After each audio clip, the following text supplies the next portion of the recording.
Salut à toi, merci encore une fois de plus avoir cliqué sur ma vidéo. C'est ta première fois de passer par ici. Je m'appelle Fabrice Zopop. Dans cette chaîne, je parle de culture, je parle de science, je parle des faits de société, je parle également de sport. Voilà, si ces quatre thématiques t'intéressent, abonne-toi tout simplement à cette chaîne pour ne manquer aucune vidéo.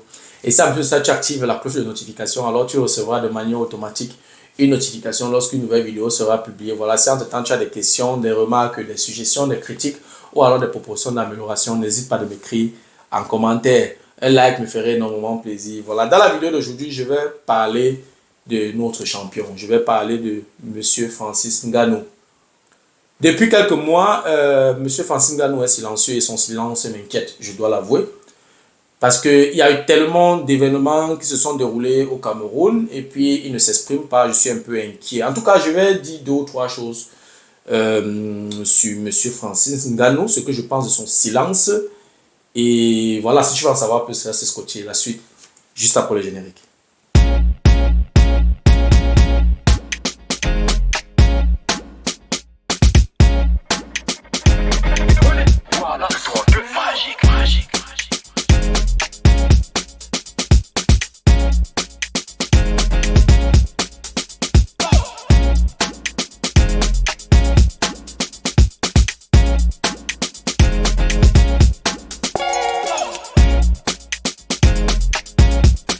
Voilà, comme je l'ai annoncé à l'introduction, je vais parler du silence de Monsieur Francis Ngannou depuis quelques mois.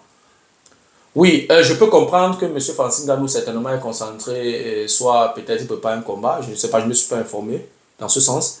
Ou alors, il a déjà tellement engagé certaines affaires, certains business qui l'occupent vraiment, c'est de bonne guerre, je ne vais pas entrer dans ça. Mais je pense que Francis Ngannou a des responsabilités, c'est un champion. De la même façon qu'on considère le champion ou alors voilà, la vedette du football camerounais, M. Samuel Eto'o, la vedette des autres sports ou alors des sports de combat au Cameroun, c'est M. Francis Ngannou. Et M. Francis Ngannou est écouté par beaucoup de jeunes Camerounais et il est parmi, si je compte 20 personnes les plus célèbres au Cameroun, M. Francis Ngannou en fait partie. Donc, il est inconcevable que M. Francis Ngannou reste silencieux malgré tout ce qui se passe au Cameroun. On a un semblant de guerre tribale au Cameroun. M. Francis Ngannou ne s'exprime pas. Il y a la sortie maladroite de M. Elimbi Lobé sur le nationaliste camerounais Ernest Ouandié. Et M. Francis Ngannou ne s'exprime pas par rapport à ça. Je trouve ça regrettable. Monsieur Francis Ngannou est un leader. Tu es un leader. Ça veut dire quoi, leader? Ça veut dire que le leader, ce n'est pas seulement celui-là qui va aller sur le ring bagarrer. Quand tu es déjà leader, il faut vraiment arborer, n'est-ce pas, ton manteau de leader. Ça veut dire quoi? Ça veut dire que tous les problèmes qui minent la société camerounaise, tous les problèmes qui minent, les problèmes qui sont présents dans la jeunesse camerounaise, tu dois te sentir concerné. C'est une obligation, c'est ta responsabilité. On ne peut pas, je veux dire, on ne peut pas parler de société civile, on ne peut pas parler de l'amélioration des conditions de vie des Camerounais sans que M. Francis Ngannou ne donne son avis. C'est comme ça. Tu es parmi les 20 personnes les plus célèbres au Cameroun. Il ne peut pas avoir une guerre tribale au Cameroun, tu ne t'exprimes pas. Rien qu'une phrase que tu peux sortir de ta bouche peut apaiser M. Francis Ngannou. Tu es aimé par les Camerounais. Pourquoi tu ne t'exprimes pas? Je reproche parfois M. Samuel Eto'o par rapport à sa gestion de l'Africa Foot, mais il a dit quelque chose par rapport aux nationalistes camerounais. On ne peut pas, quelqu'un ne peut pas sur un plateau de télévision nier, n'est-ce pas, l'héroïsme d'un Camerounais lors des indépendances et puis on se tait. Non, non, ce sont des repères historiques. Monsieur Francis Ngannou, le fait seulement de te mettre devant une caméra avec tous tes muscles là, tu t'adresses à monsieur Elimbi Lobé, il va se dresser. Et je ne vais pas entrer dans le couloir tribal parce qu'il attaque ta communauté en fait. Il passe toute sa vie à attaquer ta communauté. Je ne dis pas ici que tu viennes réagir parce que c'est ta tribu. Non, même s'il attaquait une autre tribu, tu as la responsabilité de dire quelque chose. Parce que déjà, en te plaçant devant la caméra, avec tous tes muscles là, tu l'influences pour qu'il ne fasse plus ça. Je ne sais pas si on se comprend. Donc, du coup, M. Francine Ngannou, je suis inquiet et déçu, n'est-ce pas, de ton silence. Tu devrais normalement t'exprimer par rapport à tout ce qu'il y a eu comme incident, les guerres tribales qu'il y a eu. Je ne veux plus rentrer dans ça. Tu devrais également t'exprimer pour apaiser. C'est très important. C'est ça le rôle d'un leader. Donc, je pense que tu fais une erreur de ne rien dire, de rester dans ton coin. Ce n'est pas bon. Les Camerounais t'aiment beaucoup et on aurait aimé que tu dises quelque chose. Oui. Et lorsque j'ai fini de dire ça, je vais également parler de ton orientation politique. Depuis que tu es muet, les élections, c'est dans quelques mois, tu es muet, tu ne dis rien. Je te rappelle encore que derrière toi, il y a des millions de Camerounais. Ça veut dire que tu es capable de dire allons en brousse. Les Camerounais te suivent. Je ne sais pas si on se comprend. Donc je vais dire, ce n'est pas concevable que tu ne dises rien. Tu dois présenter de manière officielle ton orientation politique. Oui. Ou alors voilà, tu as choisi le même camp que ton frère et ami, M. Samuel Eto'o. Oui. Ou alors tu as peut-être peur de te prononcer dans ce sens. Et si toi tu as peur, Francine Ngannou, avec tous tes muscles, qui aura le courage donc d'exprimer son orientation politique? Nous sommes dans un pays démocratique. Au Cameroun, c'est la démocratie. Donc, tu ne peux pas me dire que tu as peur d'exprimer ton orientation politique. Oui. Et ça, c'est un taf que je suis en train de donner aux journalistes. Allez vers M. Francine Ngannou parce que depuis là, il est mieux, c'est pas bon. Allez vers lui.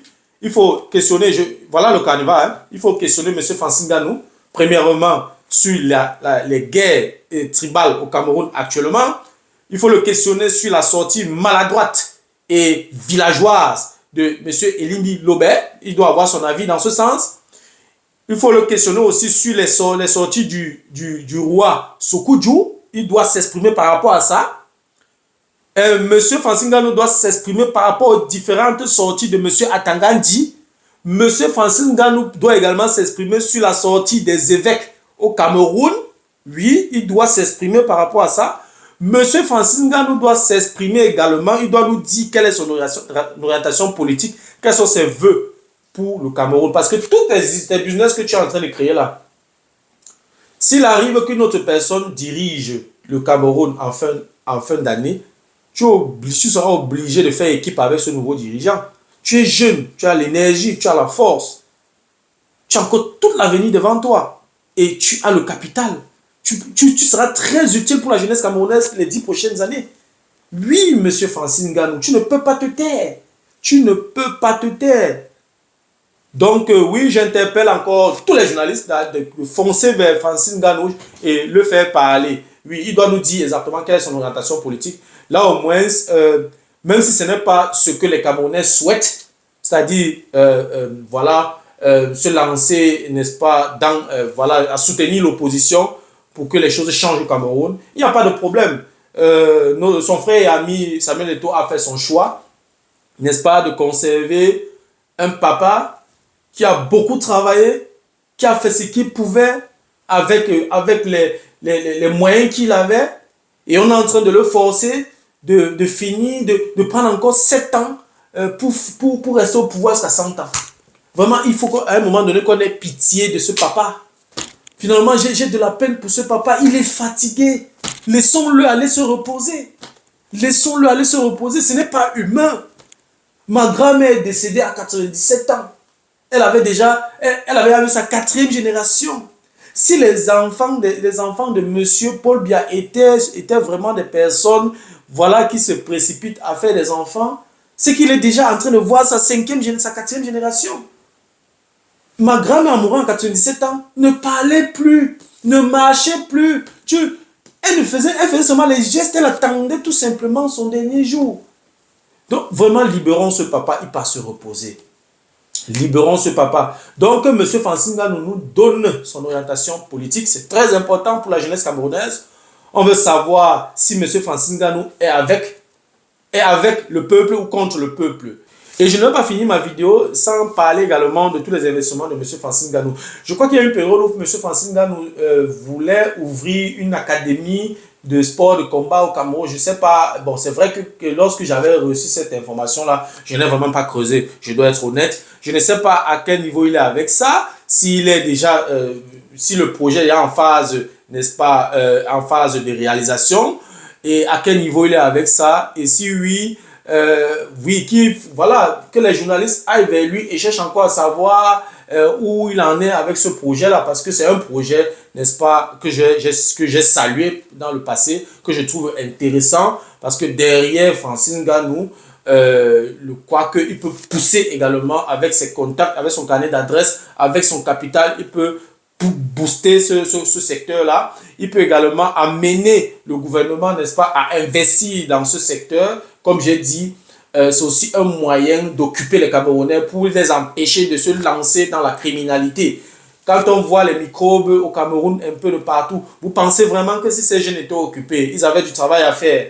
Vous pensez vraiment qu'ils devaient se promener partout avec les machettes et les couteaux pour agresser les gens? Je ne pense pas. Voilà, c'est tout pour la vidéo d'aujourd'hui. J'espère que la vidéo t'a plu. J'espère que la vidéo a été à la hauteur de tes attentes. Voilà, si la vidéo t'a plu, je te prie de la partager au maximum. Si tu aimerais de temps en temps regarder ce genre de vidéo, ou alors si les contenus de cette chaîne t'intéressent, abonne-toi tout simplement à cette chaîne pour ne manquer aucune vidéo. Et si en plus de ça, tu actives la cloche de notification, alors tu recevras de manière automatique une notification lorsqu'une nouvelle vidéo sera publiée. Voilà, si entre-temps tu as des questions, des remarques, des suggestions, des critiques, ou alors des propositions d'amélioration, n'hésite pas à m'écrire en commentaire. Un like me ferait énormément plaisir. Merci encore pour ta disponibilité. Merci pour ton attention. C'était Fabrice Zopop. On se dit donc au revoir et à la prochaine. Ciao.